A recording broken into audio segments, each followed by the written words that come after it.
Come here! How could you kill your brother?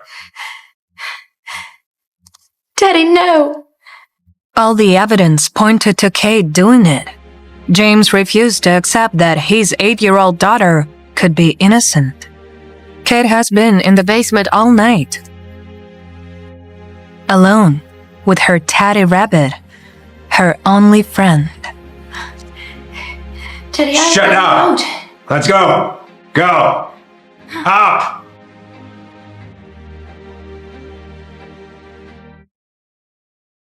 Come here! Help! Your brother is dead. He's dead because of you. It should have been you. Help! No, please. Why do this to me? No! Why does everyone left me again? Why left me?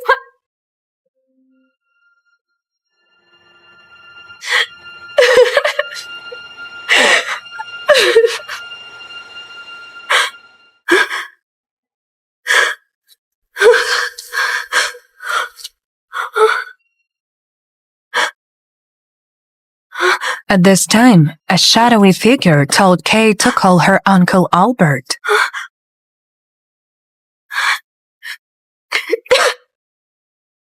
Uncle Albert, it's Kate. I'm going to freeze to death.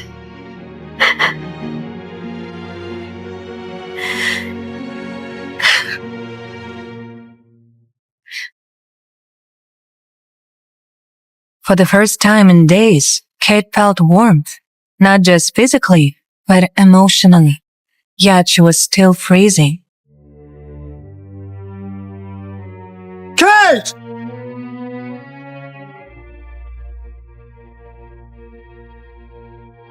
Hey! Kate! Kate! Kate! Kate! Is it you, Uncle Albert? Yes, it's your uncle. I'll take you home. But Kate didn't hear those words.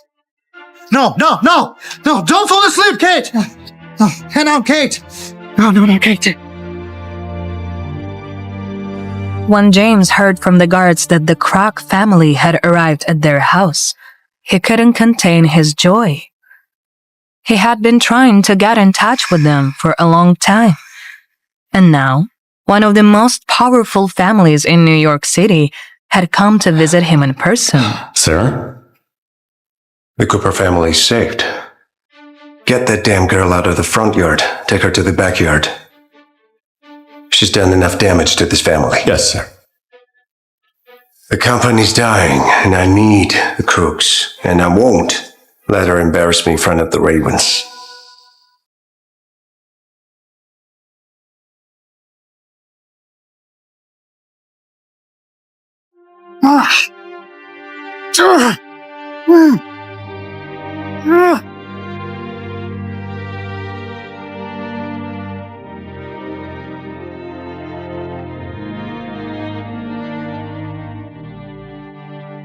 How's she doing?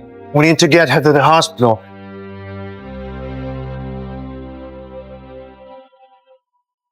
Hi, gentlemen. Hi. What brings you to the Cooper's house? Are you Kate's father? Yeah, I am. Oh, you're a good family. Yes, Cooper's family's a good family. Hey! What's wrong? Where are you going?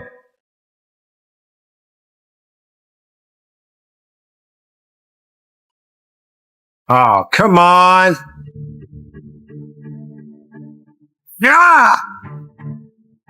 James was beside himself. He didn't understand why the crooks had treated him so coldly. My apology. The Crook family is taking Kate, sir. And why did the crooks take Kate? Ah! I knew this girl would destroy this family. Albert Crook introduced himself as Kate's uncle, sir. What? The girl is a crook? Oh my god. If only we had known, we would have treated her like a princess. James remembered that the Crook family had 8 sons and 1 daughter. She had fragile health and never appeared in public. The woman he met 8 years ago was the Crook family's only daughter, Caroline Crook. Son, we must get Kate back. She's our family too. We just punished her for what she did to Carol with our unborn grandson. There's nothing to worry about. Yes, her punishment was severe, but it was necessary. They will understand. Yeah. We gotta play this right. We gotta play this right. James understood that friendship with the Crooks was a great opportunity to overcome his family's financial crisis. Certainly, sir. And now, thanks to Caroline and Kate, they have become a family.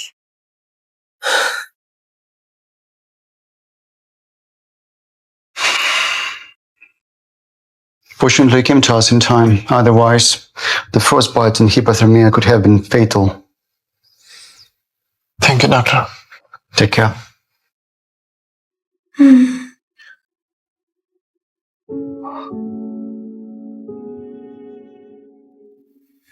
I'm here now, dear. You're safe. Kate heard her uncle but couldn't respond. Her eyelids became heavy again. She closed her eyes. It was the first time Kate felt comfortable and safe.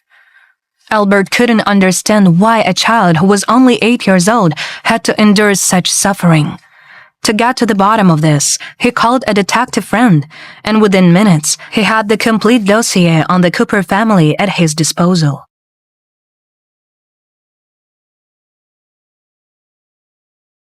How is she?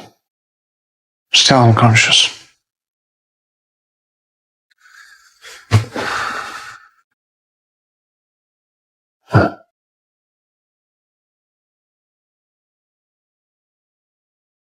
What's this?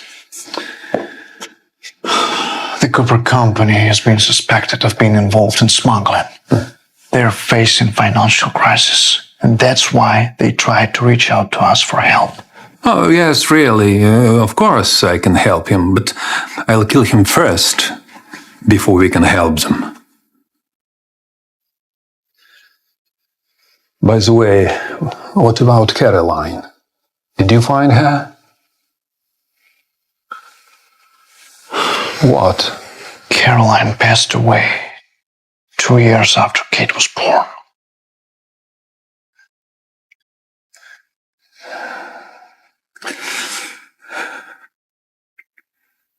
And why they did Kate on the street? James' new wife, Carol, fell down the stairs and she had miscarriage.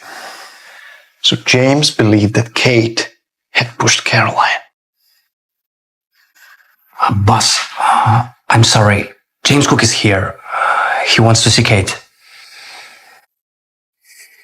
How dare he? Turn off the heating and open all the windows in one of the waiting rooms and let him wait there. Okay, sir.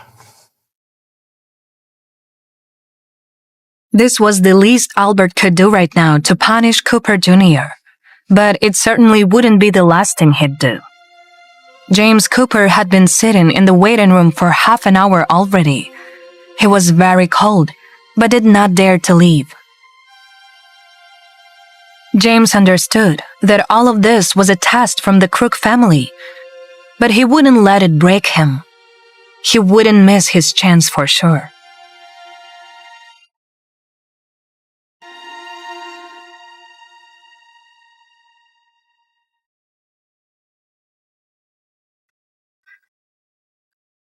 What's going on? It's all right. It's your Uncle Albert. So, it wasn't a dream? Kate thought. They really took me?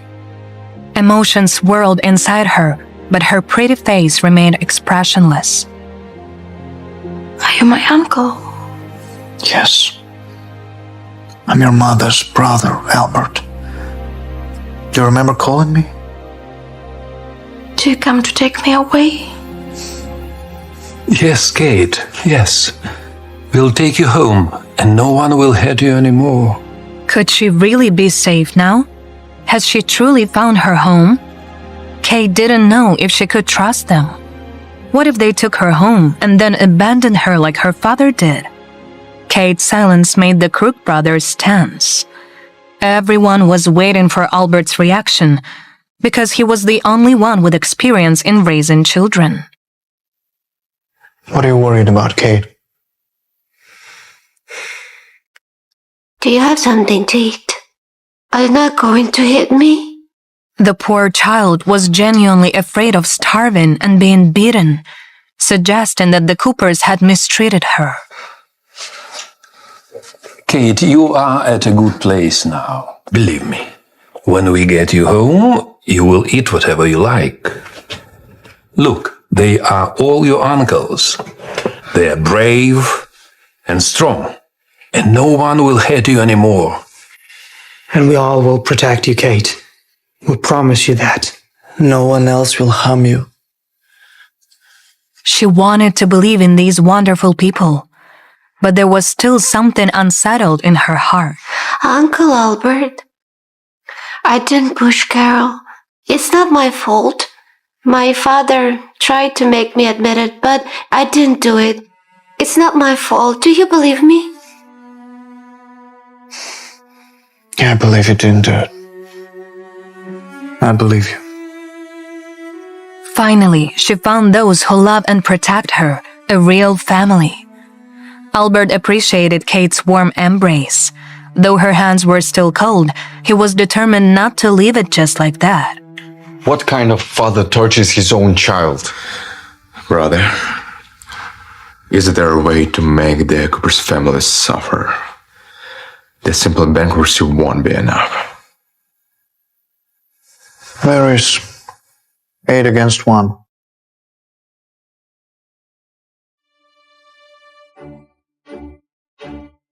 James had been waiting all night. He was hungry and felt exhausted.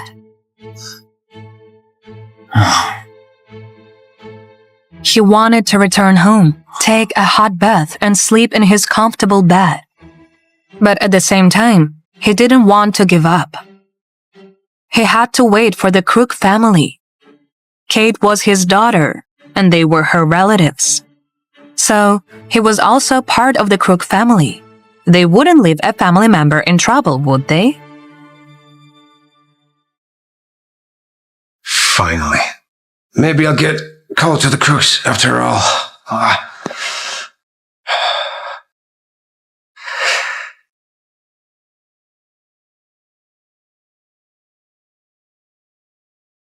My dear, how are you?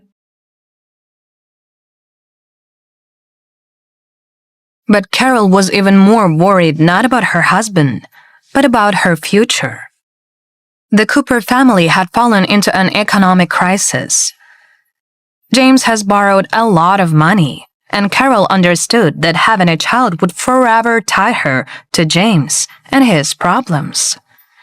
That's why she decided to get rid of the baby inside her. So she staged a scene where Kate pushed her from behind. She knew James would believe her, not his daughter whom he had never loved. But now, everything had changed. Kate turned out to be the niece of a very influential family. That's why Carol was scared. She was afraid that everyone would find out that she had done. Her world would come crashing down. Carol knew she had to act. She had a plan. The bunny was part of this plan.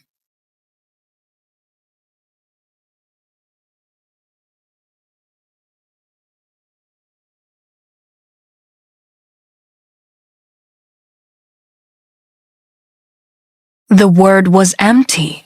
She felt extremely vulnerable and lonely. Had they abandoned her again? Or maybe it was just a dream. Hey, Kate. Are you feeling better now? Upon hearing these words, Kate's stomach growled traitorously. How long had it been since she had eaten? A day? 2? Do you want to have some breakfast? Hey guys, breakfast. Hey, sunshine. Hello, princess. Hey. Morning, sweetie. Hello, my sweetheart. How are you this morning? I'm fine. Very good. We have here for you pizza, hamburger, pretzels, and pancakes. Everything for you. It's time to eat, darling. Maybe you want some pretzels? No, pretzel not. She woke up. She cannot eat pretzels right now. Grandpa, I won't. I want hamburger. Yes, hamburger. Eat hamburger. Great choice. Well done. Hamburger.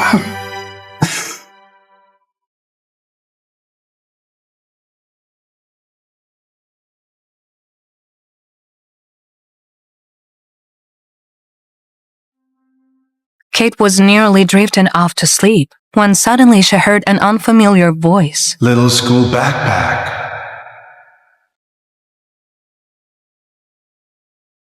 She thought it might have been a dream, but the voice echoed once more. Little school backpack.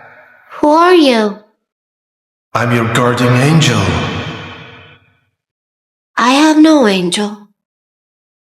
Little school backpack. I'm Kate. I'm not a little school backpack. After those words, he appeared out of nowhere, Kazo. This is how I know you. The girl with a little school backpack. Your mother entrusted me with taking care of you when she passed away. You can call me your guardian angel if you wish. My mother would never do that. She never trusted anybody and never leave. A man in white. Kazo truly was an angel. He was destined to be Kate's mentor. He tried to establish a connection with her, but sometimes children can be very difficult, even for angels. You'll see. We'll have a relationship like a master and a student. My name is Katsuo, and I used to be quite the personality.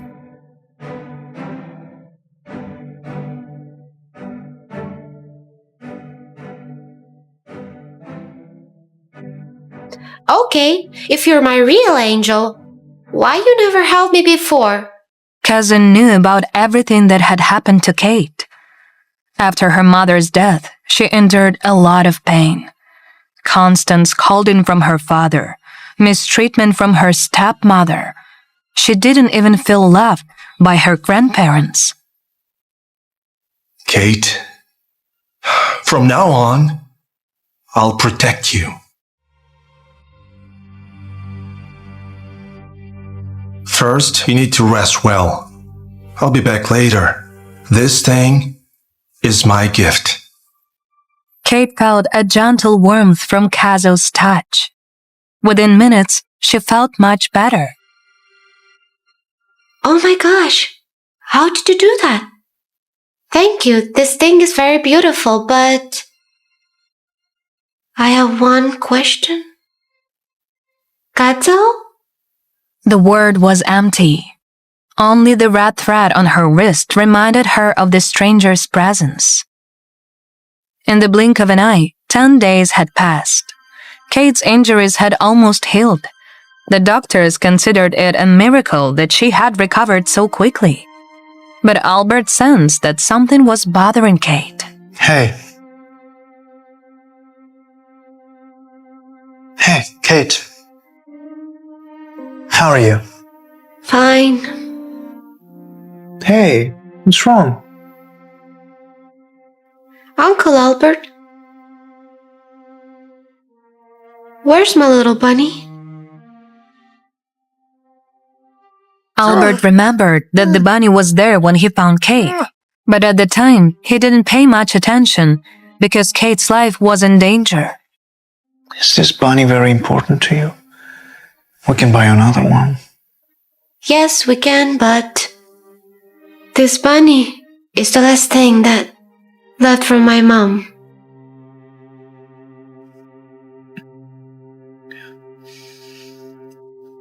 Okay, listen.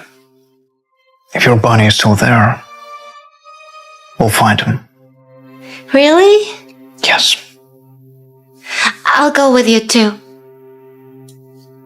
Please? Okay. Thank you! Albert didn't want Kate to return to the place where she had suffered so much pain. However, he couldn't refuse when he looked in her crystal clear eyes. He couldn't say no to her. On the day James was beaten and ended up in the hospital, the Cooper family went bankrupt. Now, the once lavish Cooper house looked empty. James and Robert Cooper sat on an expensive sofa, but even it, like their other possessions, was mortgaged. Son, why did you take so many loans? And now you're crying. Why didn't you treat Kate better? Why are you blaming me? You didn't treat her any better either. Don't touch me! Enough! Just shut up.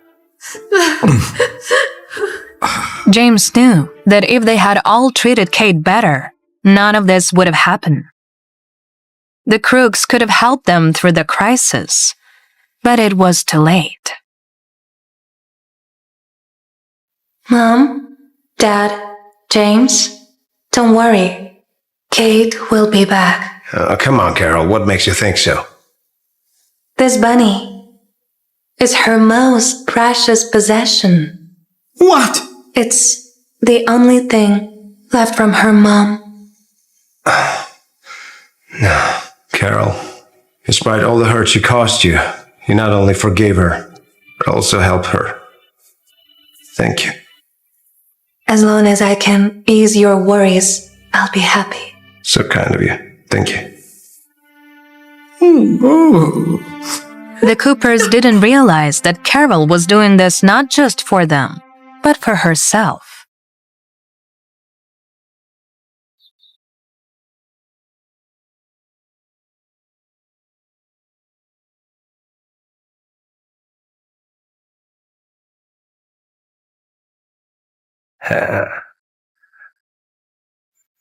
Oh, come in. Hi, gentlemen. Yeah, please. Please come in home. Please, come in. Nice to see you. Yeah, please. Welcome to the house. Hi. Right this way. Dear guest, is this your first time in New York? I mean, the weather in New York is so lovely at this time of the year. The weather is really wonderful at this time of the year. But that's one problem that we must solve. My granddaughter froze so much at your house that she ended up in the hospital.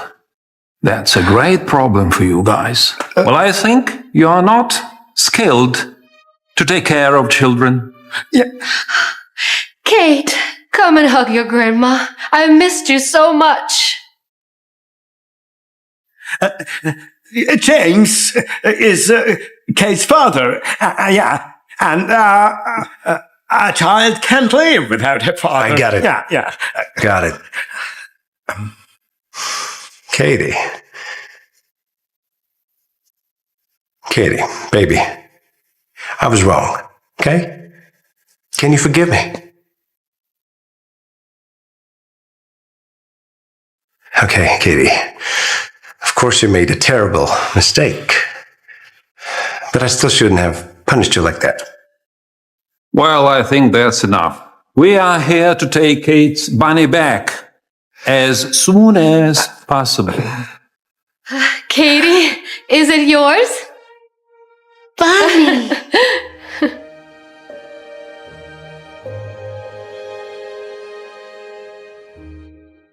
Bunny! Kate is here. Kate will never leave you again.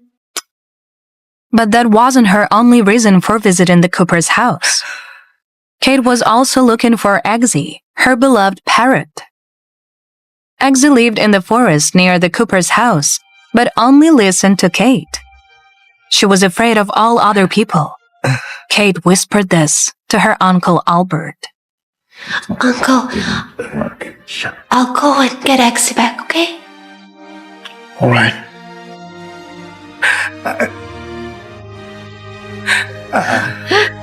G? Eggsy! Eggsy! Eggsy!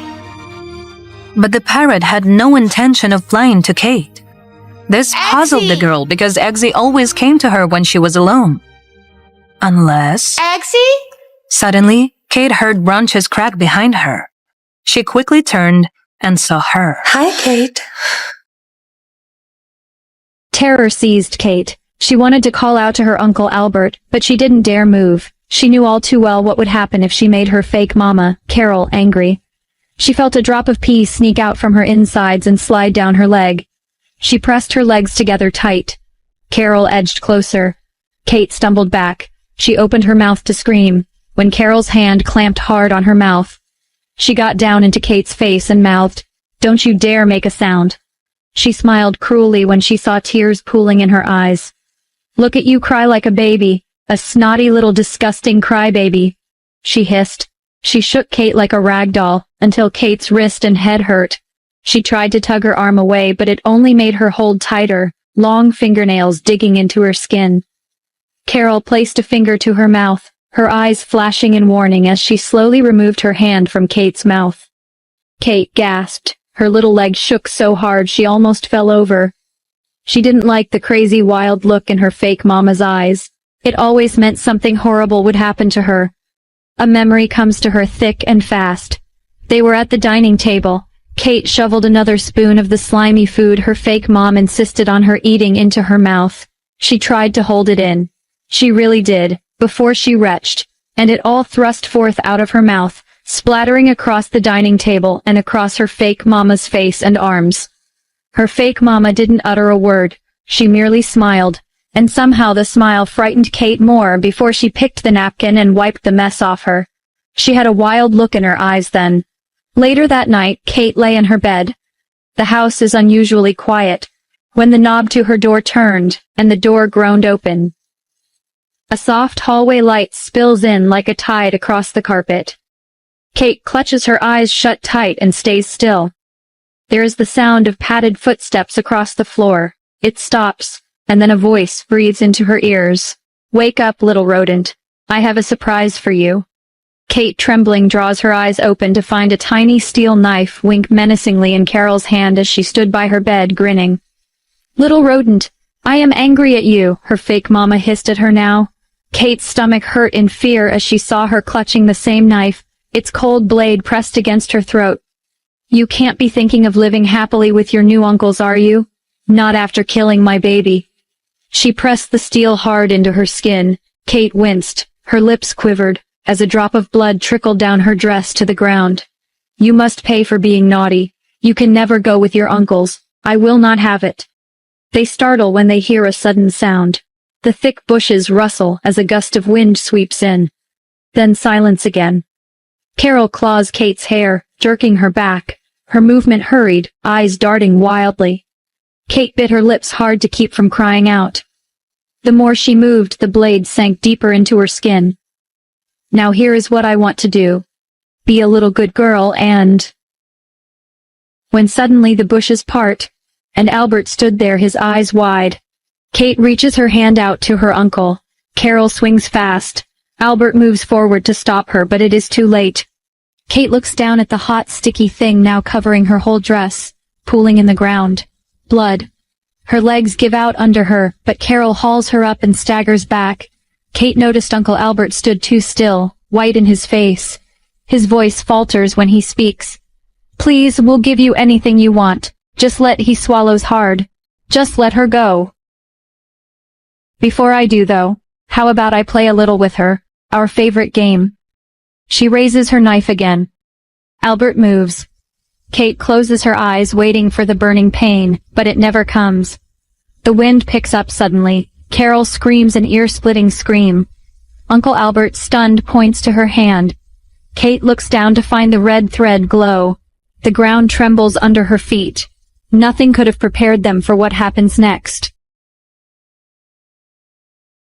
After successfully driving Carol away, Albert found himself in the company of Kate as they attempted to catch a bird together. Exhaustion weighed heavily on Albert, impeding his ability to catch the elusive creature. Instead, he resorted to coaxing it with futile attempts at communication. The parrot, being a creature of instinct and not understanding human language, remained unmoved by Albert's clumsy theatrics. In an attempt to deceive the parrot, Albert employed his limited acting skills and feigned sincerity, saying, "Come down, Exie. I'll give you some delicious meat to eat." However, the parrot remained unfazed, staring at Albert with an air of skepticism. Shaking its head, the parrot responded with a clear message. "Don't eat meat, don't eat meat. Eat fruits and vegetables to grow strong." The parrot stood its ground, refusing to be lured by the false promises of meat. Collecting his thoughts, Albert took a deep breath, realizing he needed a different approach. Determined to find a solution, he played his trump card, suggesting, "Kate, let's just leave it alone." However, to his surprise, Kate became frantic and urgently grasped Albert's clothes, pleading, "No, Uncle Albert, please don't abandon Exie." Her desperation was evident as tears welled up in her eyes, though she restrained herself from crying aloud. Albert's heart quivered with a mix of guilt and remorse as he witnessed Kate's distress. The weight of his words sank in, and he immediately regretted his suggestion. Realizing the impact of his insensitivity, he swiftly apologized, his voice filled with remorse. "I'm sorry, I'm truly sorry. It was wrong of me to even suggest that. We won't leave Exie behind." Within the realm of a child's perspective, any form of violence towards her little friend felt personal, as if it was directed at her directly. As soon as Albert grasped this understanding, he was overcome with a deep sense of self-reproach, wishing he could metaphorically slap himself for his previous insensitivity. Kate stood frozen for a brief moment, taken aback by Albert's unexpected apology. This was the first time anyone had ever extended an apology to her. In that instant, a genuine smile lit up Kate's face, and she kindly patted Albert on the shoulder. With heartfelt forgiveness, she reassured him, saying, "It's okay, Uncle Albert." Kate had found herself in situations where she had to apologize countless times before, but the experience of being on the receiving end of an apology was entirely new to her. Filled with a child's innocent understanding, Kate readily forgave Albert, recognizing the significance of receiving comforting words like, "It's okay." With her compassionate nature, she empathized with the sadness that comes from not hearing those reassuring words. Thus, the uncle and niece resumed their efforts to coax the bird. Kate took charge of the coaxing, speaking gently to the bird, "Exie, please be good and come down quickly. Uncle Albert may have lied earlier, but he's not a bad person." Sensing her sincerity, Albert chimed in, pleading with the bird, "Exie, I apologize once again. Please come down. We can all go to Chicago together where there's a magnificent mansion waiting for us. You'll have countless friends to play with there." Noticing that Kate hadn't come back for quite some time, Chris, Mason, and Paul decided to search the backyard.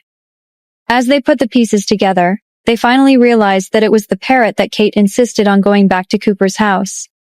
The parrot, an ordinary budgerigar, possessed a vibrant coat of bright green feathers that adorned its entire body. Its small beady eyes darted around, observing the trio as they approached. The bird's curious gaze shifted from one person to another, as if assessing the newcomers to its surroundings. Chris, known for his short fuse and irritability, couldn't contain his frustration any longer, and directed his anger toward Albert with a cold tone. He sneered, "You've really outdone yourself, old man. Can't even coax a simple parrot? Pathetic." Albert and Paul remained silent, realizing the difficulty of the situation. Sam had spent a considerable amount of time trying to coax the parrot down, but it seemed immune to their efforts. The birds continued perched on the tree, chirping away with a mischievous tune. It taunted Sam with its song, repeating, "Old Sam, Sam, 1,000-year-old bastard, Sam loves to eat trash." The parrot's mocking melody clearly highlighted its cunning nature. Albert expressed his exasperation, questioning the nature of the situation. He exclaimed, "What on earth is going on here?" Filled with disappointment, he added, "Do whatever you want." Chris, finding amusement in the situation, raised his arms and confidently called out, "Look at me," mimicking the sounds of a chicken. He patted his arm, encouraging the parrot to perch on it. Kate's eyes widened, observing the peculiar scene before her. She couldn't help but think that Chris resembled a gorilla. Paul, crossing his arms in amusement, remarked, "Goodness gracious, we're just trying to coax a parrot, and it feels like we're transported back to ancient times." Meanwhile, perched on the tree, the parrot continued its relentless squawking, repeatedly uttering the word, "Stupid, stupid." Chris, easily provoked, reached his boiling point and vented his frustration by forcefully slamming the table. He pointed an accusing finger at the parrot, demanding, "Get down from there." Unfazed by Chris's outburst, the parrot stood proudly on the tree branch, flapping its wings defiantly. It retorted, "No, no, don't even think about tricking me." Chris found himself questioning the nature of existence itself, astounded by the parrot's unexpected intelligence. Meanwhile, Kate couldn't help but cover her mouth, stifling a giggle as she observed Chris, her curiosity piqued by his reaction. In contrast, Sam, although he appeared fierce, didn't seem quite as intimidating as one would expect. Little Kate quietly observed her uncles, taking note of their distinct personalities. Albert and Sebastian both exuded a sense of gentleness, each in their own unique way. Albert possessed an elegance in his demeanor, while Sebastian radiated warmth akin to the comforting rays of the sun. Sam appeared gentle, while Paul resembled a fire-breathing dragon, ready to erupt at any moment. Since Kate realized that they were actually her mother's brothers, she couldn't help but feel a fondness for them. They were different from the Coopers she was used to. Suddenly, Kate's eyes met Paul's, and she quickly looked away, pretending nothing had happened. Paul playfully remarked to her, "Hey, little kid, you're really timid." He continued saying, "Sam, don't bother trying. Only Kate can coax that parrot down." Chris was puzzled and asked Paul, "How do you know that?" Paul smirked and replied, "Does your brain only serve as decoration?" Chris was about to lose his temper, but Albert intervened, signaling for calm. "Paul is right. Let's all take a step back," Albert said. He gently placed Kate on the ground and they all moved a few paces away. Kate hugged her little rabbit tightly and looked up at the parrot, pleading, "Eggsy, please come down quickly. My uncles are actually good people."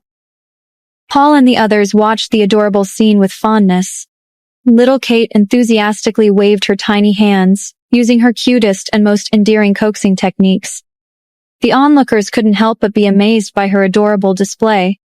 It was evident that children had a unique charm when interacting with pets. Even the rough and tough Chris couldn't resist the melting feeling in his heart. He couldn't help but think how cute Kate was, reminiscent of his own younger sister during their childhood. The parrot gazed at Kate, its head tilting as if it had been swayed by her persuasion. Flapping its wings, it began to fly toward Kate, seemingly ready to land on her shoulder. Just then, Lena's voice interrupted the moment, exclaiming, "Oh, there you are!" Startled, the parrot changed its course and swiftly ascended back into the treetops. Everyone felt a sense of annoyance at the interruption. Kate sought refuge behind Albert, seeking comfort and protection. Lena, oblivious to the disruption caused, smiled and chimed in, "Oh, are you trying to catch this parrot? Let me handle it. I'll find someone to catch it right away." She failed to realize that her presence was unnecessary, and her attempts to please them were falling flat. The parrot, after all, was just a common budgerigar, considered too ordinary and not of high-end breed. As Lena engaged in conversation, she pulled out her mobile phone, seemingly determined to capture the parrot. Chris, irritated by her interference, snapped, "You're the only one causing trouble here. Just get lost." Startled by Chris's outburst, Lena flinched and dropped her phone. The commotion caught Mason's attention, prompting him to approach, with Robert and James trailing behind like loyal followers. Witnessing the unfolding events without uttering a single word, Albert quickly made up his mind. He turned to Robert and said, "You know what, Robert? This parrot is quite clever. Let's catch it." James chimed in, asserting, "We don't need to be too gentle with this bird. It's not easy to lure it down. Animal shelters have special cages designed to catch such birds. If that fails, we can resort to anesthesia to subdue it." As if comprehending the conversation, the parrot flapped its wings and flew a little further away. Kate grew increasingly anxious, pleading, "Please don't hurt Exie. Exie is a good bird." Chris, adopting a cold tone, retorted, "Did you hear that? I don't need your help here. Please leave." James made a phone call, a smile playing on his lips, and remarked, "What does a child know?" She misunderstood. "We aren't harming the parrot, we're just using anesthesia to calm it down." The Coopers' consistent failure to empathize with others' emotions only led them to make ill-advised decisions. With a dismissive wave of Chris's hand, a group of 7 or 8 black-clad bodyguards swiftly appeared behind him. They forcefully grabbed the members of the Cooper family and forcefully dragged them out. "Mason told you to leave. Can't you understand simple instructions?" The bodyguards, dressed in black suits, didn't hold back their insults as they hauled the Coopers away, drawing the attention of curious neighbors in the vicinity of the bungalow.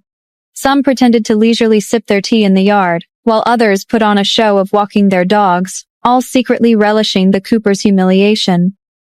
Lena and the rest of the Cooper family flushed with embarrassment. They couldn't believe how the Crook family could just toss them out so brazenly. It was completely unreasonable. The Coopers were accustomed to being pampered and couldn't bear the indignity of it all. With the Coopers out of the picture, Kate continued her efforts to coax the parrot. "Come on, little Exie," she called out, tilting her head to the side. Suddenly, she extended her hand, revealing a small piece of apple resting in her palm. It was a portion cut by Albert earlier that morning when she was discharged from the hospital, and she had sneakily saved it for this moment. The parrot shifted its position on the treetops, swaying back and forth, its small eyes darting around, observing the Crooks. At a distance, the Crooks stood, with Mason wearing a serious expression and a hint of tension in his eyes. Chris, on the other hand, was growing increasingly impatient, yearning to sprout wings and soar up to catch the parrot. Albert, unsure of where to find parrot food, managed to gather a handful of coarse grains and spread them out in his hands. He joined Kate in their coaxing efforts, offering enticingly, "Would you like some fresh and aromatic whole grains?" Kate vigorously nodded, her excitement evident. "Uncle Albert is a good person, Exie. Come here quickly. We need to go." The members of the Crook family observed Albert and Kate, perplexed by how close they had become. A tinge of jealousy crept into their hearts. Finally, at that very moment, the parrot darted towards them, extending its claws and landing on Albert's head.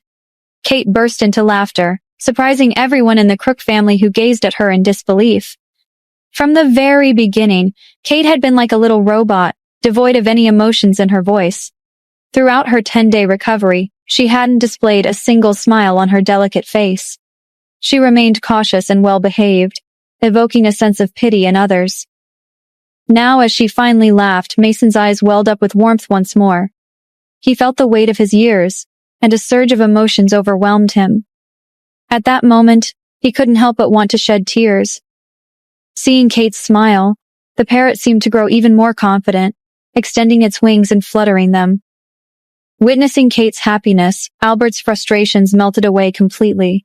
He scattered the bird food from his hands, luring the parrot to fly onto his arm, and swiftly grasped its feet when it wasn't paying attention.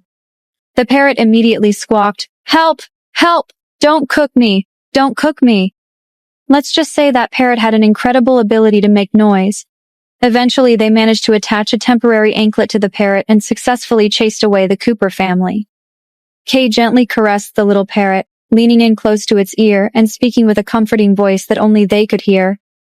"Don't be scared. It's just a necklace. It looks so beautiful on you. I'll take it off when we get home." Mason, holding his cane, gazed around the entire bungalow with clouded eyes. This was the place where his beloved daughter once lived before she passed away. He couldn't help but wonder, did you eat well and sleep soundly here? When you were sick, did someone take care of you? Did you stroll through this backyard? Did you often find yourself lost in thought while gazing at the tree outside the window? The old man's heart was heavy with sorrow. and the brothers of the Crook family felt the weight of it as they watched the old man slowly walk, lost in his memories. Outside the bungalow, James spotted them coming out and quickly approached to engage with them. Just moments ago, the Crook family had ignored the Coopers, but now James saw an opportunity through Kate. With a fake smile plastered on his face, James chuckled and said, "Kate seems to really like parrots, huh? Your dad can be quite thoughtless sometimes. How about this? I'll buy lots of parrots for you in the future." Children did not possess the same knowledge as adults, but they were far from being fools. Kate glanced at James's insincere smile, lowered her head, and tightly embraced the little rabbit and parrot. She didn't want a bunch of parrots. Ever since her mother passed away, all she wanted was her father's loving embrace.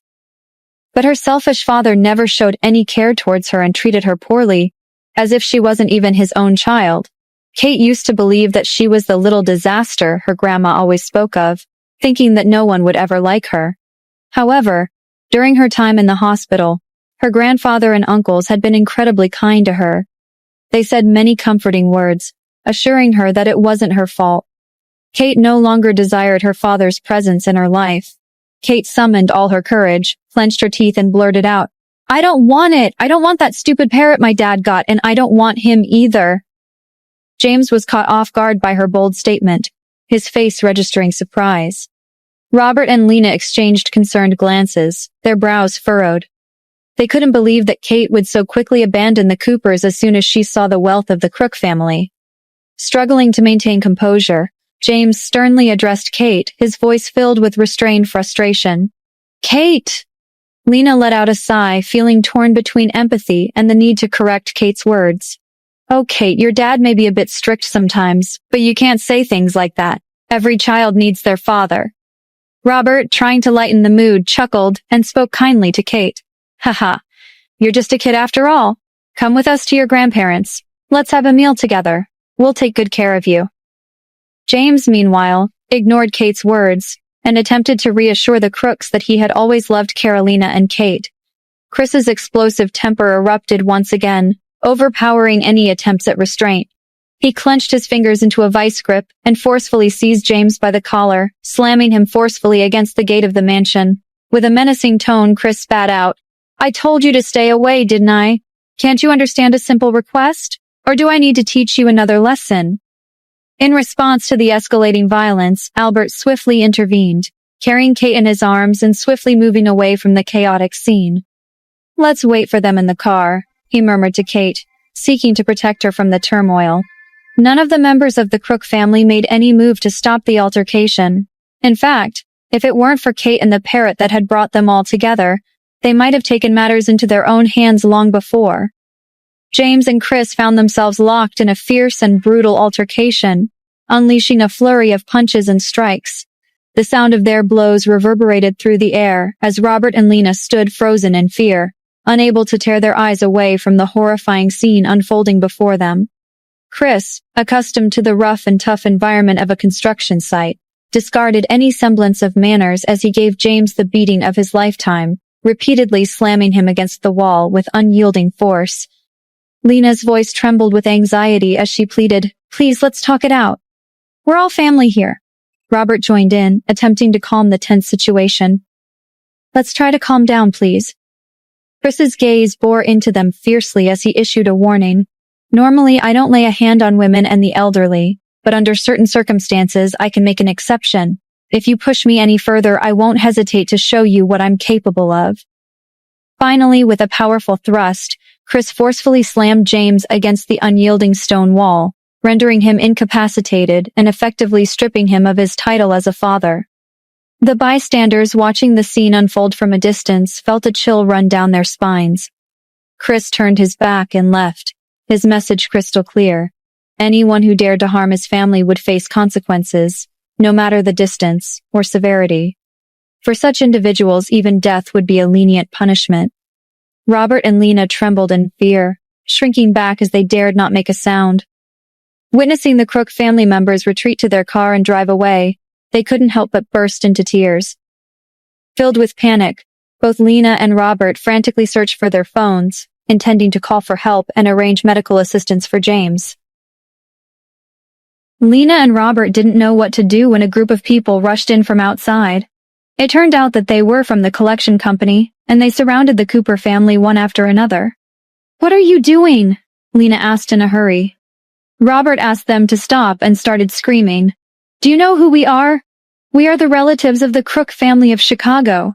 The exhaust fumes from the Crook family's cars gave them proof of their latest statement. The big guys who were collecting the money laughed. "Oh, what a great joke. Even if you are the relatives of the Crook family, do you think they care about you?" The loan collectors forced the entire Cooper family to kneel down and subjected them to mental torture. As a result, the entire family experienced immense physical and psychological distress. Overwhelmed with stress, Lena's voice resounded with desperation as she cried out, "Why God, why is all of this happening to us? What have we done to deserve this?" Robert's scream erupted in response, blaming Lena and James. "It's your fault, Lena and James. You both tormented little Kate and now we're bankrupt and homeless because of you." Lena's gaze hardened with anger as she directed her curse toward Robert and the Crook family.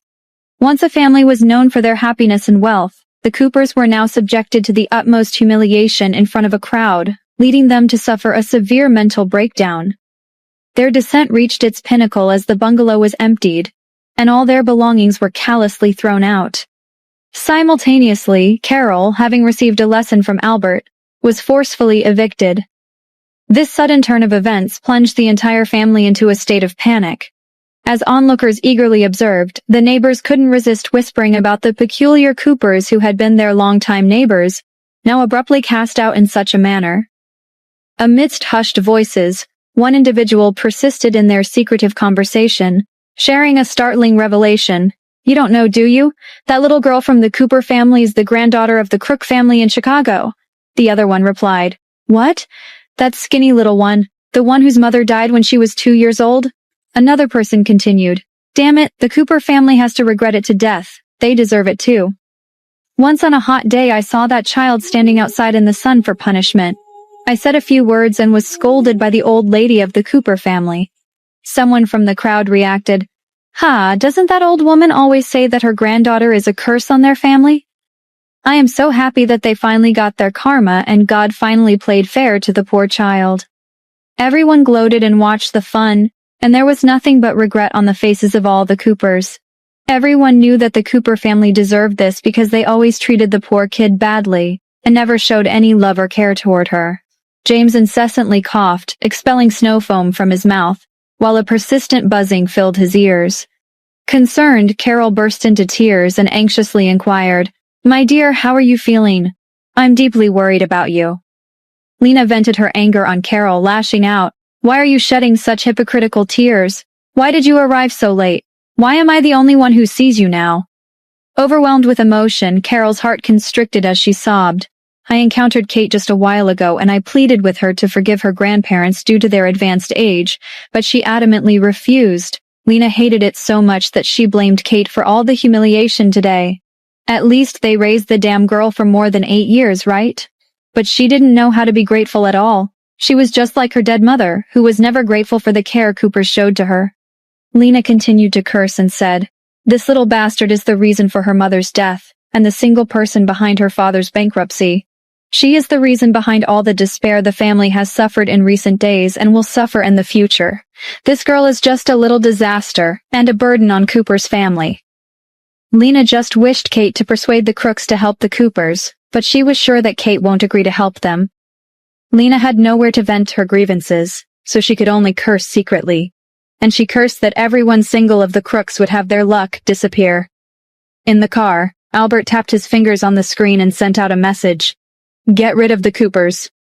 Replied from the other side, "Have them killed?" Albert sneered and said, "Don't kill them, let them live a life worse than death." The other person replied, "Boss, your orders will be followed. The Coopers will face hell on earth." While Albert was busy on his phone, Kate sat quietly in the car, holding her rabbit in one hand and the parrot in the other. Looking at Kate, Mason remembered Carolina. He slowed down his tone, trying to make himself look amiable. "Kate, let's go home. Our family is in Chicago. We will take a plane later." Kate nodded obediently and was very quiet. The cuteness when coaxing the parrot just now disappeared again. However, it was way better than the beginning. Mason's heart ached, and the more obedient Kate was, the more distressed he was. He thought only a child with so much fear can be like this, and how much Kate must have suffered to become like this. Mason said to Kate, "Let's go home, my little child." Suddenly Kate asked, "Grandpa, can we also bring Mother's ashes home?" Mason nodded sadly, "Sure, but first let's go home together." Kate felt relieved. Crook family chartered a special plane, and Kate looked at the sky outside. The clouds seemed to be flying beside her.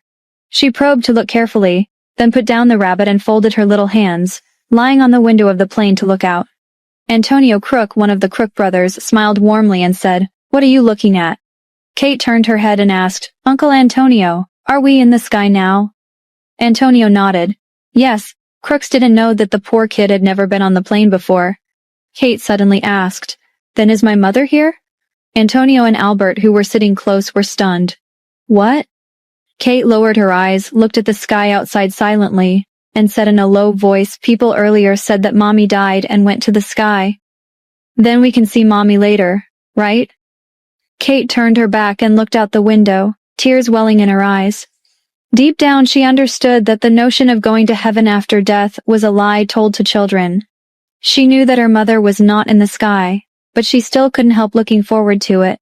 She really wanted to see her mother there. Looking at Kate, Mason's eyes turned red all of a sudden, due to the agony of losing his own daughter. The other brothers were also silent, turned their heads to look outside, and clenched their hands tightly. Chris held Kate in his arms and said in a low voice, "Kate, go to sleep. When you fall asleep, you can see your mother in your dreams."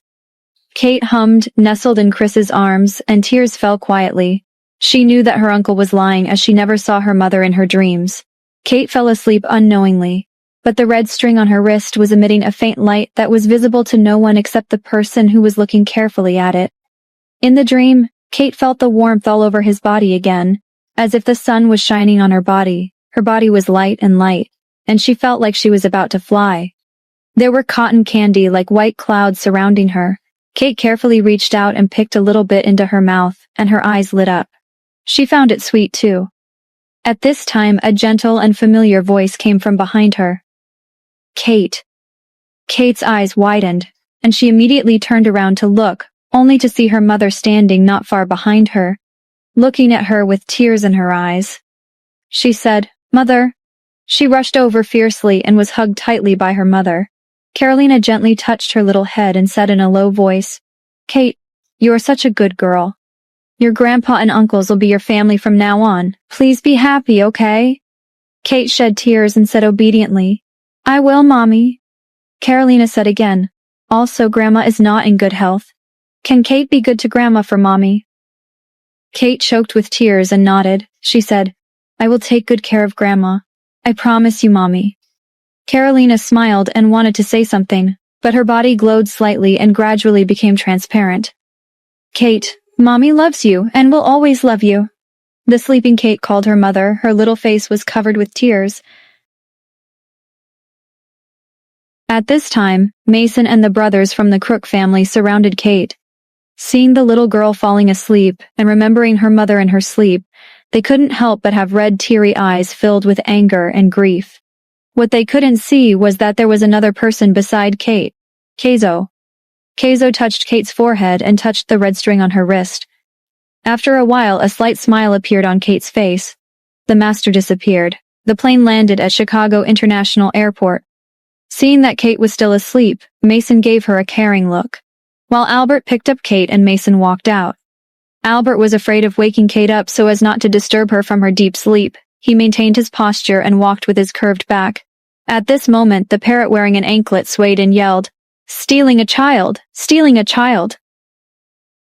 Kate opened her eyes and looked at the whole Crook family and also the parrot, her Exie. Everyone in the Crook family looked at the parrot, with gorgeous feathers and glowing green, in silence. They found the parrot hilarious and extremely irritating as Exie was still making the same noise as before. Meanwhile, the little girl opened her confused eyes. Her hair was still a little messy, and she was holding her little rabbit in her arms. She was looking extremely cute while holding her rabbit. The relationship between Albert and Carolina was literally the best. Seeing Kate like this, he immediately thought of Carolina when she was a child. With a soft heart and the thought of his sister, he hugged Kate and rubbed her head. He said, "Honey, we've arrived in Chicago. Now we're going home." Kate, who hadn't recovered, nodded with no expression on her face. The Crook family's car was already waiting outside the airport, and the 4 extended Rolls-Royces were neatly parked by the side of the road, causing passers-by to turn their heads. Everyone present at the airport was shocked due to the grand entry of Crooks. "My God, hurry up, take a picture. Who is this car here to pick up? What a big show." All the 8 Crook brothers and Mason arrived there in style, wearing black. One of them held a little girl in his arms. The little girl was wearing a white princess dress and had a little rabbit in her arms. Another man next to her had a green parrot on his shoulder. At this time, Exie continued to diss the Crooks and made fun of them. All the Crook brothers found this extremely irritating and somehow too much. The faces of the 8 men turned black, and they quickly got into the car with Kate and her little friends, and the long luxury cars slowly drove away from the airport. Everyone at the airport envied Kate and her luck. Someone from the crowd said, "Wow, which princess is this? She is also a human, but how come she has all the luxuries and we don't?" A woman who was a social media influencer said excitedly, while taking pictures with her mobile phone, "Do you know how much these cars cost? I think it's more than 10 million. I don't know which family this is, but they are quite rich, and all the men are extremely handsome." In one of the luxurious Rolls-Royce cars, Kate sat beside the window and looked at the tall buildings of Chicago. She was amused by the beauty of the place. In New York, her father only took her out once.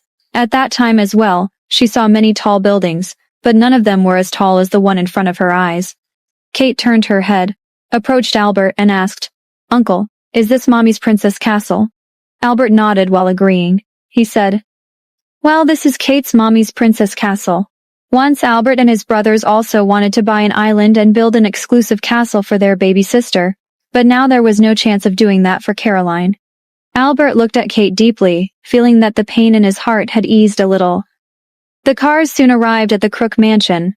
This was a mansion located in the lake area of the city center, surrounded by beautiful mountains and rivers with acres of lawns and play areas.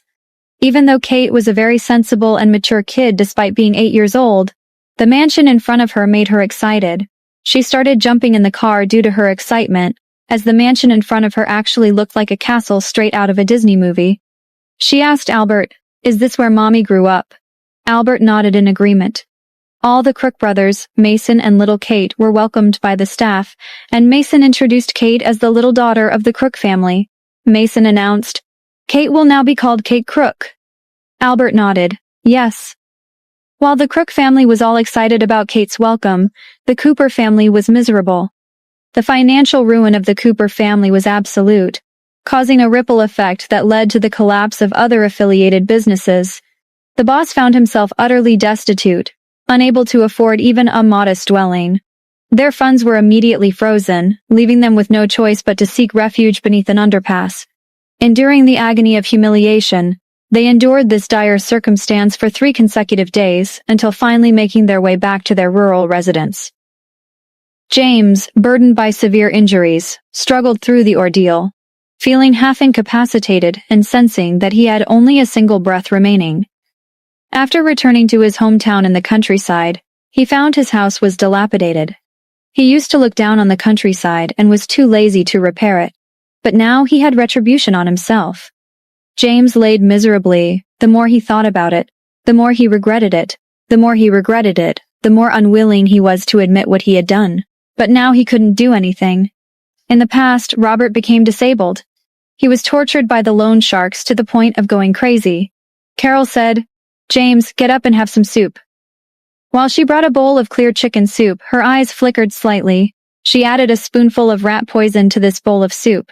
James glanced at the clear soup. There was only a little frangipani floating on it, and he threw the bowl angrily. He screamed, "What is this shit? You drink it first if you think this drinkable." In the midst of his words, he winced in pain as he touched his wound. Carol bowed her head, wiping tears away sorrowfully. From the living room, Lena's voice echoed, "Carol, hurry up and cook. Do you want us to starve?" Carol's gaze darkened. She wasn't their servant, yet they always treated her like a free nanny. But she had no choice. During her time on the streets under the overpass, she had attempted to seduce wealthy men on several occasions, but for some inexplicable reason, she was always discovered by their wives, who would grab her by the hair and beat her. She slept with those men and entertained them, but in the end, she gained nothing, leaving Carol, who was exceptionally skilled in this craft, immensely disheartened. If she had a better place to go, why would she ever choose to be at such a place with the Cooper family? While Carol was feeling disappointed because she had no one to approach and get a better life, Lena was watching the news on television. Lena screamed all of a sudden as she saw a news reporter reporting the arrival of Kate and the Crook family in Chicago in the Rolls-Royce cars.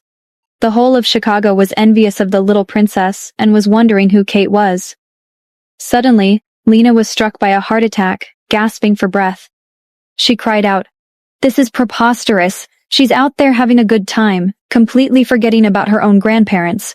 We've provided her with food and shelter all these years, and now this ungrateful brat behaves like this." Lena couldn't contain her screams of anguish, her pain pouring out. Carol hid in the kitchen and secretly watched the news on her phone.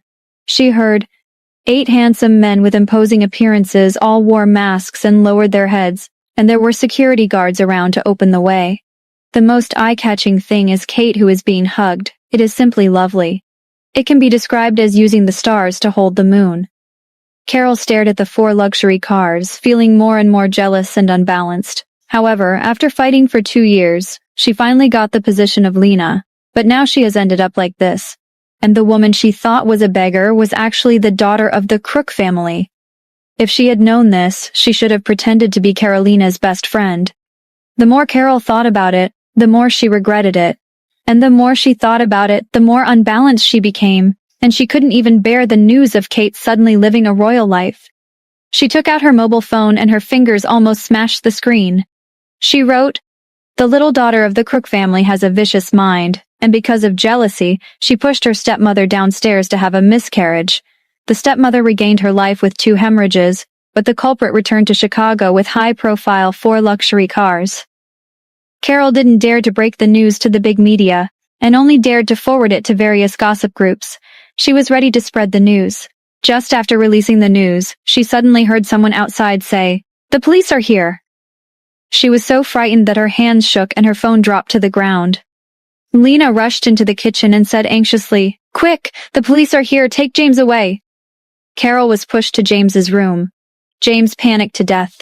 Seeing that Carol moved a little too slowly, he slapped her on the face and shouted, "Help me get away." Carol endured the pain and helped James to escape from the back of the kitchen. He stepped on mud, puddles, manure, etc., and couldn't care about it. He was in a mess. The 2 hid in the fields, and when they heard that the Cooper family was blocked, they hid in the mountains. They didn't dare to go back when it was dark. It was extremely cold on the mountain, and the 2 were shivering. James looked at Carol beside him and said with emotion, "I love you, my wife, never leave me." Carol smiled softly. It was not that she valued love, she was just thinking about her own future. Being married to James, she knew that if she ever contemplated pursuing another man, she needed to have a compelling past to justify such a choice. She never wanted to be accused of abandoning her husband during his lowest moments. As a woman who cherished love and principles, she hoped that her experiences of being mistreated by her husband would elicit pity and empathy from other men. This was the real reason why she never left James. The Crooks' mansion covered an area of 8,000 square meters, and it was one of the largest mansions in the surrounding area. The 8 sons of the Crook family each had their own careers, but they were not separated. Compared with many high-end wealthy families, the Crooks were the most united exception. The Crooks used to be happy, but since Carolina disappeared, the whole mansion had fallen into an inexplicable atmosphere. Albert worked hard and rarely went home. The other brothers of the Crook family were busy with their own business. Mason went to the nursing home to accompany his wife, Catherine, during the day and only came back at night. Apart from Christmas and Thanksgiving, which were occasions when they were obligated to be together due to family tradition, this day marked a rare gathering of all 8 brothers in the past few years. The Crook brothers had the desire to take Kate around and introduce her to the splendors of their beloved city, Chicago. They longed to spend time with their niece, as they deeply missed Carolina throughout the years, However, their plans were thwarted by Mason, who intervened. Mason expressed, "Kate has only recently been released from the hospital. It wouldn't be wise for her to engage in extensive activities just yet. She needs proper rest before resuming her normal routine." Reluctantly, the uncles had to concede. Albert, however, still had the intention to accompany Kate and show her to her room. The old man stared and said, "What are you doing here? Hurry up and get your mother and tell her that Kate is back."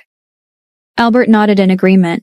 Mason's wife, Catherine, was devastated because of her daughter's disappearance, so she stubbornly went to the nursing home and refused to come back.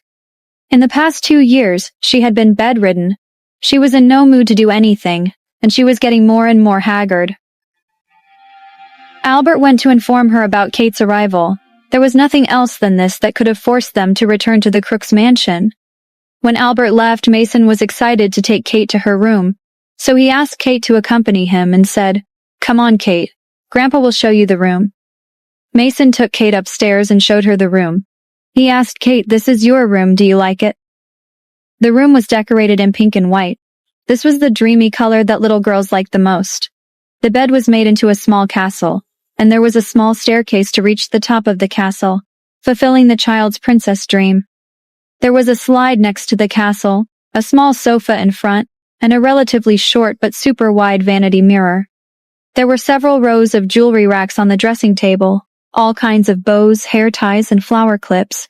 Everything a young child would desire sat there on the little table by the mirror. Kate had never seen such a princess room before. She looked up and asked seriously, "Grandpa, is this really my room?"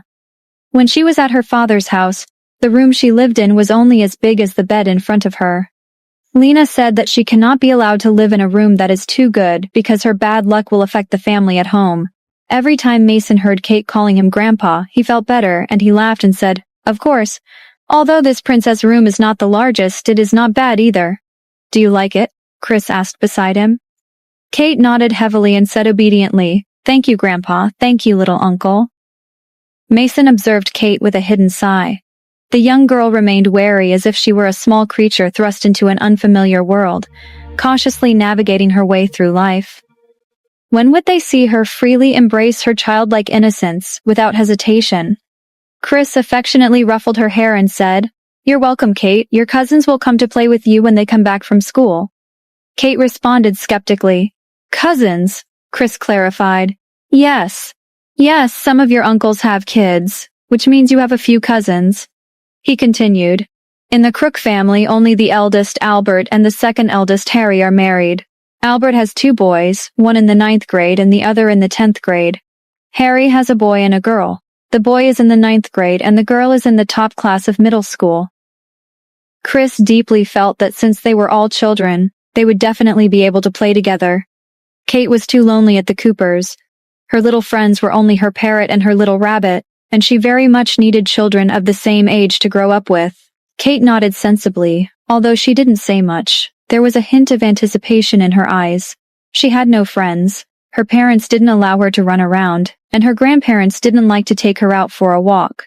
Once she saw children coming back from school with their school bags on their backs through the fence. They were holding hands and running happily. She was very envious of them living their lives to the fullest while she was caged in a never-ending prison life at the Coopers. Kate suddenly raised her head and asked, "Uncle Chris, can you give me some paper and a paintbrush? I want to give small gifts to my brothers and sisters." She started painting in her room while the Crooks watched her happily. In the blink of an eye, it was afternoon. A car stopped outside Crook's mansion, and an elegantly dressed woman with an Elizabethan hat on her head. She got out of the car with a little girl. The little girl was wearing a fluffy princess dress, with bows of the same color as the dresses on her head, delicate and beautiful. The woman warned, "Jane, you will see your sister later. Do you know that you have to give a toy to your sister?" Jane pouted and did not speak. The woman frowned. "Didn't you agree just now? You have one sister now. Don't lose your temper." As soon as Jane heard this, she lost her temper immediately. "I want both." After she finished speaking, she ran into the mansion without looking back. She never wanted any other sister. She was happy as she was. She didn't want to share her things, especially her toys. The woman looked helpless, and there was nothing she could do about it. She turned around and said to the little boy dawdling behind her, "Brent, hurry up. Your sister is waiting at home." Brent also pouted and said, "I don't want a younger sister." He already had a very annoying younger sister who would grab his things and throw his toys at every turn, and he would cry when their parents tried to reason with him. Brent didn't want to have another younger sister. He ran away after speaking, while Jane went to her room and closed the door with a bang. At that time her child's watch rang, and the word Grandma was displayed on it. "Hello? Grandma?" Jane's tone was still a little unhappy. The grandmother on the opposite side asked, "Who messed with our little princess? She looks so unhappy." Jane pouted and said, "Mom asked me to give a toy to my sister, but I won't." At the other end of the phone, an elderly woman with fine, delicate hair raised an eyebrow and inquired, "Is that your new sister?" Kate had suffered abuse from her own father, prompting Mason and the Crook family brothers to rush to New York in a frenzy. News of this incident had reached their ears. Jane nodded and replied, "Yes." She glanced at the two toys in her hands, unable to set them aside. She was aware that she intended to give it to her sister, but she found herself liking it too much, and suddenly didn't want to part with it.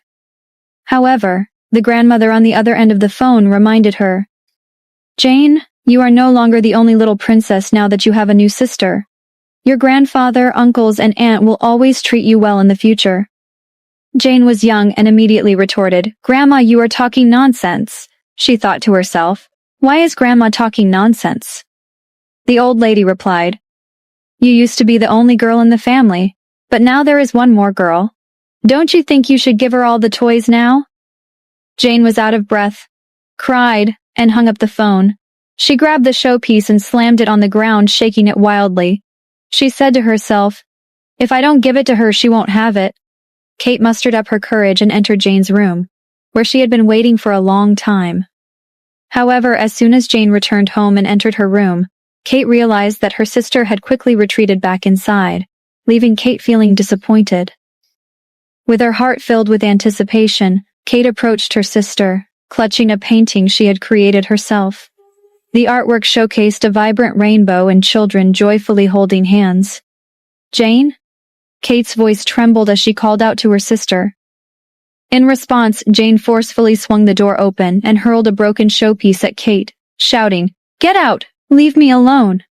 Kate's small hands froze, and a gloom flashed across her eyes. Kate silently took back the painting in her hand. Mason suppressed his anger and said to Jane, "Jane, Kate gave you a gift because she wanted to be friends with you. It's wrong for you to push people away." He looked at the broken showpiece on the ground and couldn't help frowning. The second child of Harry was very squeamish, and she would cry every time someone said something harsh. Jane replied, "Okay." She burst into tears immediately, stomped her feet and shouted, "I don't want it." Kate gathered her courage and handed the painting to Jane. "Jane, don't cry. I made this for you." Jane looked at the painting in her hand and pushed her away. "Take that rubbish and get out." Harry's wife Jennifer heard the whole conversation. She came hurriedly and said, "Jane, don't you dare to speak like that. Kate is your sister. Your cousin." After speaking to Jane, she turned to Mason and said, "Dad, Jane is still young." Mason voiced his admonishment, emphasizing the importance of early education and parental guidance. "It is crucial to instill discipline in your children from a young age. I have repeatedly urged you to enforce discipline, but it seems you have failed to do so. Is this the manner in which children should behave? Their arrogance at such a tender age is concerning. How will they navigate society as adults if this behavior persists?" Jennifer bowed her head. "I know, Dad, it's my fault.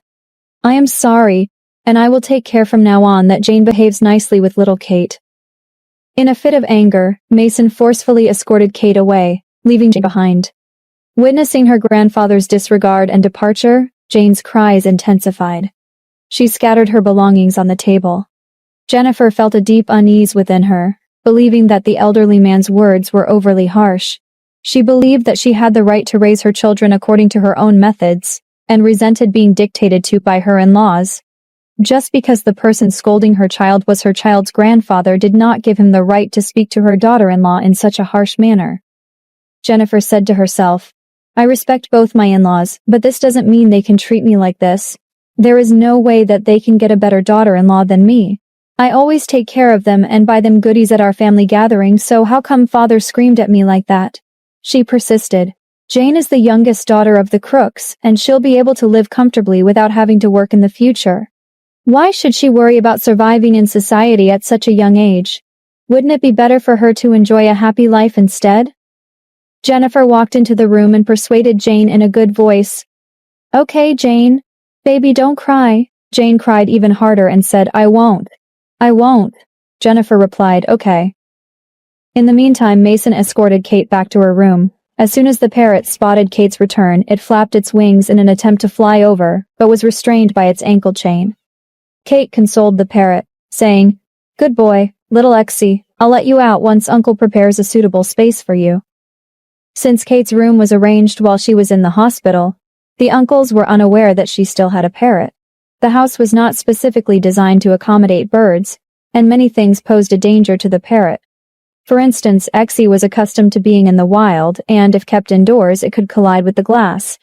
Hence, Exie was temporarily tethered to Kate's furniture until it acclimated to the new environment, after which it would be set free. Observing the little girl soothing the parrot with soft words, Mason couldn't help but feel a pang of distress. He imagined that Kate must have endured immense sadness and loneliness throughout her young life. He wondered if Jane's actions had caused her current sorrow. With concern in his voice, he spoke to her. Kate, your sister is always like this. She has a difficult temperament. Please don't feel sad. Surprisingly, Kate smiled and replied, It's all right, Grandpa. Witnessing Mason's mixed expression, Kate reciprocated his comfort, saying, It's really okay, Grandpa. I also don't like to give my things to others. Kate couldn't understand why adults emphasized the importance of children being polite. Maybe the grown-ups believed it was the right thing to do, but children didn't see it that way. They believed that what belonged to them should stay theirs, and there was no need to give away things others liked just to appear polite. Mason was taken aback. Kate was so young, but she seemed to know everything. Mason felt even more sad. He touched her head with a gentle expression and said, Kate, are you the one who drew these paintings? At the mention of the painting, a look of concentration washed over Kate's young face. She nodded and replied, Yes, I enjoy drawing. I used to create many paintings at my father's house, but my aunt tore some of them apart. There were also a few that I hid within books and accidentally left behind when I left. Mason pointed to one of the paintings. What is this? Kate turned into a small commentator and happily introduced. This is two children going to play in the strange forest. She said in excitement, Look, Grandpa, there's a flowering vine here. This is a necklace made by me. Uncle Stone fell into two pieces when he rolled down the mountain, but Clover grew in the crack. It's Uncle Lucky. Look at Miss Flower. She raised her chin and said, None of you are as beautiful as me and Miss Flower. Following Kate's introduction, Exie quieted down, tilting his head to glance at Kate's paintings from time to time. Grandpa Mason was surprised to find that he seemed to be in the animation world. Kate's paintings burst with vibrant colors, bringing life to flowers and stones alike. Each stroke has a way of soothing the heart, evoking a warm and healing sensation when gazed upon. Unable to resist the urge, he decided to capture Kate's artwork through photographs. With a hopeful idea in mind, he pondered over the possibility of sending the images to an old friend, a renowned figure in the realm of painting. Recognizing Kate's passion for art, he hoped that her talent would catch the attention of the seasoned artist, who might consider taking her under his wing as an apprentice. As the grandfather and granddaughter joyfully admired the painting, they were interrupted by a commotion downstairs. The servant ascended the stairs and informed them, Boss, Mrs. Catherine has returned. Mason grasped Kate's hand and said, Let's go, Grandma is back. Downstairs, Harry was pushing a wheelchair, and Catherine, who was sitting in the wheelchair, said tremblingly, Where is Kate? After she finished speaking, she looked up and saw a little girl wearing a pink princess dress led down the stairs by Mason. Catherine seemed to be in shock for a moment. She could not utter a single sound, but her eyes were full of tears, and she couldn't help crying silently. She said to herself, This is Carolina's child. My daughter's daughter. She looks exactly like Carolina when Carolina was young. but her Carolina will never come back. Kate! Catherine's voice trembled with sobs. Kate pulled away from Mason's grip, rushed towards Catherine, and exclaimed, "Grandma!" After a brief moment of hesitation, Kate extended her small hand and tightly clasped Catherine's hand. Kate had made a promise to her mother that she would take good care of her grandmother and show filial piety. She was determined to fulfill that promise, and she would undoubtedly do her best. Hearing Kate call her grandma made Catherine emotional. She hugged Kate in her arms with tears in her eyes. She sobbed and said, "Kate, Grandma's little Kate, come to me, my child. I was waiting for my little Carolina for so long." Catherine cried so much Kate didn't know how to comfort Grandma, so she stretched out her hand and gently patted Catherine on the back. She said, "Don't cry, Grandma, I'm here now." As tears filled the air downstairs, the atmosphere grew heavy with emotion. Meanwhile, upstairs, Jennifer continued her efforts to convince Jane. After much coaxing and persuasion, Jennifer successfully convinced Jane to step away from the door. As Jane turned her gaze downwards, she caught sight of Catherine and Kate embracing each other. In a hushed tone, Mason comforted, saying, "It's all right, don't cry." Meanwhile, Harry hurriedly attended to them, providing paper towels and fetching water. However, Jane clutched onto her too, feeling a surge of anger.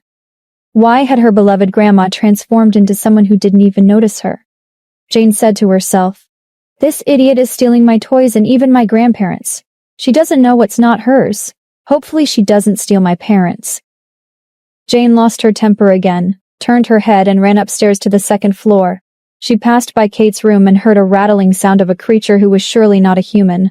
Poor Yashasha, Harry Potter is riding a broomstick. Jane's attention was diverted for a moment, and she pushed open the door of Kate's room, only to see a green bird standing on a shelf. Her eyes lit up and she ran in immediately. And although Harry never had any feelings for her, he still took responsibility for his actions. It was only when Jane was born that Harry knew that Jennifer had calculated what happened back then. At that time, he had proposed a divorce, but Jennifer refused.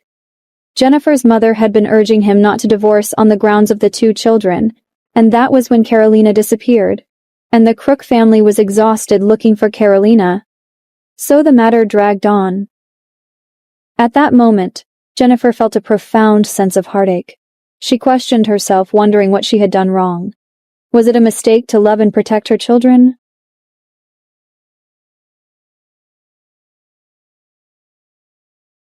These were the words that were now firmly etched in Jane's mind.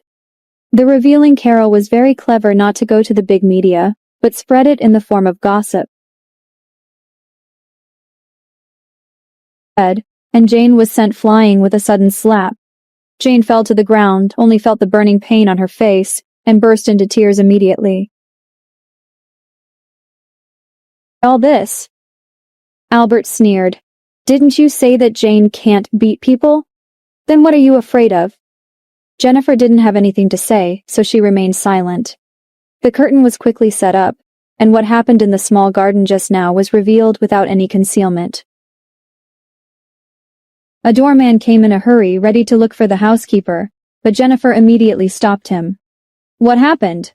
The guard said, There are two people outside who say they are Miss Kate's parents. Jennifer was taken aback. Kate's biological father? Your child. James had nothing to say, and he remained silent.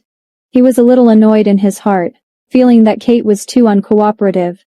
He said while gritting his teeth due to anger, I'm your father. Kate. Albert took the file from Travis's hand and said with a sneer, Whether you are Kate's father or not is not certain. Everyone felt very strange. What was Albert doing? Albert held the dossier, tapped his slender fingers intermittently and asked, Carol, you said it was Kate who pushed you and caused you to have a miscarriage?